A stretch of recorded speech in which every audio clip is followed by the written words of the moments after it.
Buonasera a tutti. La motivazione mi pare molto generosa, però è vero che io ho un amore smisurato per le storie, dando da farne poi la mia ragione di vita o la mia professione di giornalista, e mi sono avvicinata alle storie sempre con amore, però vorrei dire anche con rispetto.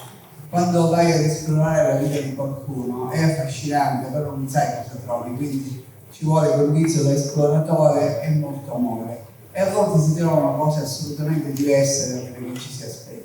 Questo giochetto, chiamiamolo così, in realtà funziona anche per l'autobiografia. Tu credi di conoscerti, la vita l'hai vissuta tu, non qualcun altro. Però ti trovi a fare delle scoperte, a scoprire delle ragnatele, chiamiamole così, delle zone d'ombra, ed è molto difficile narrarsi, forse più difficile che narrare le altre.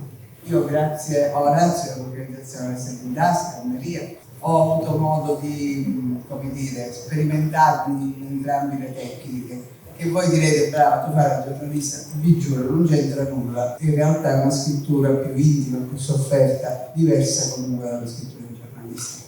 È stato un viaggio bellissimo, ho prodotto alcune memorie e una biografia, per essere al sicuro nel loro archivio, e sono contenta, ma spero di continuare. Grazie ancora.